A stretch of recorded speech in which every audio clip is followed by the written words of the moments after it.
OK, just over a month until the World Cup. Let's take a look at some of England players hoping to be on the plane to Qatar, Michael. Here we go.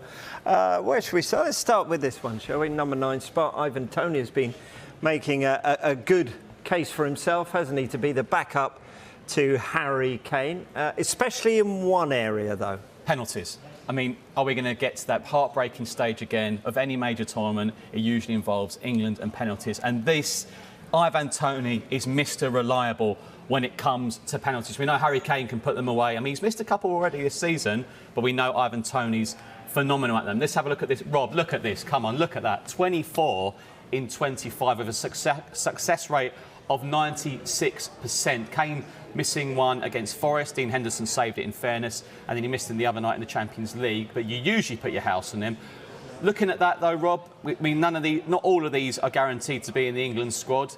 Tammy Abraham, you'd say potentially yes. Marcus Rashford, potentially yes. Raheem Sterling, a definite yes. Ollie Watkins, very unlikely. But Ivan Toney there, 96%, very, very impressive. Does that make him a certainty on the plane? We will wait and see. Yeah, he didn't get that chance in the international break then. So, can we read anything to that? Is the fact that he didn't get any minutes, they're going to perhaps go against him? Yeah, it was an element of surprise, wasn't there, that he didn't get a cap, didn't come on. I bet you look at Tomori, there was an element of surprise that he didn't play in these games. If you look at those matches against Italy and Germany, Gareth Southgate pretty much played his 11, his full strength 11. Harry Kane playing both 90 minutes in those games. When England were losing, Harry Kane stayed on, and he'd have been delighted that he got the penalty opportunity, Harry Kane. I wouldn't read too much into it, Rob. I think Toney, carrying on doing this, he'll do enough to get on the plane. OK, well, let's see what else. I mean, you said Raheem Sterling's a certainty. Well, Kane and Sterling were the joint top scorers, weren't they, at Euro 2020.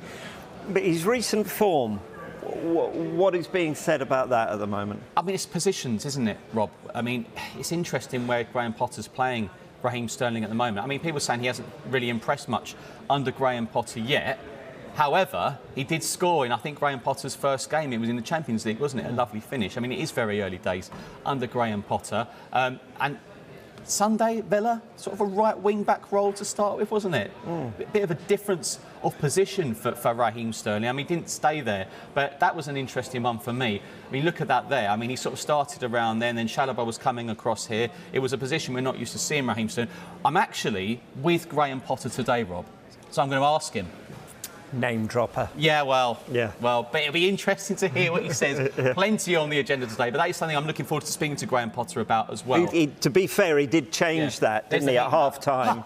It's hot. Yeah. He did change that, and that's why eventually you saw him. He did. It's very warm over here. I might get my egg over here. But I mean, look at him here. This is against Leicester under Thomas Tuchel, playing along there alongside the three. He started very well under Thomas Tuchel as well, didn't he? But majority of players have started very well under Graham Potter's tenure. I want to mention Harry Kane as well. We've got to talk about Harry Kane because it's all about Erling Haaland at the moment. But Kane is slowly going about his business, isn't he? He's still scoring goals under Antonio. Oh, here we go. Look at this.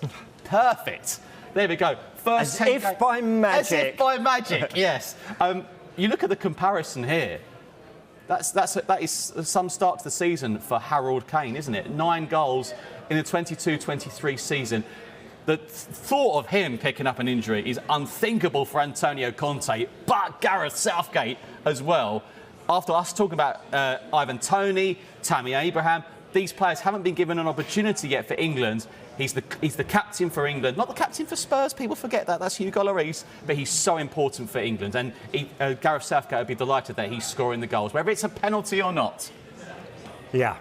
That was magic, Michael. And Magic Mike. No, that's where I wasn't going. That's where I wasn't going, and I was just about to say, thank goodness you're called Michael rather than Mike, because that would have given me sort of nightmares and sort of hot flushes. There we go.